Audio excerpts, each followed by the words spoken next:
அண்மை செய்தியாக பார்த்து வருகிறோம். கடலூரில் பணிக்கு சென்ற டிஎஸ்பியின் வாகனம் கவிழ்ந்து விபத்து ஏற்பட்டிருக்கிறது. அவர் கடலூர் அரசு மருத்துவமனையில் சிகிச்சைக்காக அனுமதிக்கப்பட்டிருக்கிறார். அது தொடர்பான காட்சிகளையும் அண்மை செய்தியையும் பார்த்து வருகிறோம்.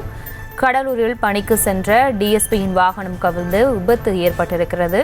அதில் படுகாயமடைந்த அவர் சிகிச்சைக்காக அனுமதிக்கப்பட்டிருக்கிறார். அண்மை செய்தியாக பார்த்து வருகிறோம். மேலும் விவரங்களோடு இணைகிறார் செய்தியாளர் பாரிவள்ளல்.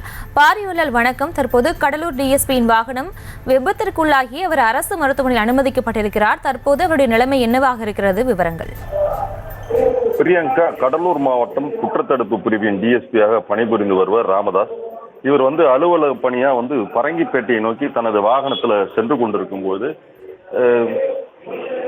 கொண்டிருந்தார். அப்போது அவருக்கு முன்னாடி சென்ற வாகனம் திடீரென நின்று விட்டதால அவர் அதன் மீது மோதாமல் இருப்பதற்காக அந்த ராமதாஸ் வாகனத்தை ஓட்டிய டிரைவர் மோதாமல் இருப்பது சற்று அவர் பிரிச்சிருக்காங்க. அது அப்போது சாலையோர பள்ளத்தில் நிலை தடுமாறி கவிழ்ந்ததுல ஓட்டுநருக்கும் டிஎஸ்பிக்கும் படுகாயமடைந்தது. இது குறித்து தகவல் அறிந்த முதுநகர் காவல்துறையினர் அவர்களை மீட்டெடுத்து கடலூர் தலைமை அரசு மருத்துவமனையில் சிகிச்சைக்காக அனுமதிக்கப்பட்டிருக்காங்க.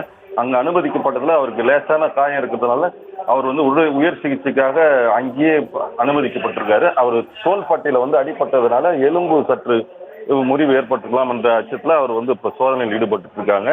இந்த சம்பவம் அந்த பகுதியில பெரும் பரபரப்பு ஏற்பட்டது. ஏன்னா ஒரு காவல்துறை உயரதிகாரி வாகனமே அந்த பகுதியில பள்ளத்துல கவிழ்ந்ததுனால அக்கம் பக்கத்தினர் பரபரப்பா காணப்பட்டது. உடனடியாக அவர்களை மீட்டெடுத்து அரசு மருத்துவமனையில் சேர்த்தாங்க. பிரியங்கா,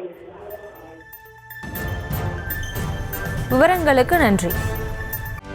செய்திகளை உடனுக்குடனும் துல்லியமாகவும் தெரிந்து கொள்ள சப்ஸ்கிரைப் பண்ணுங்க.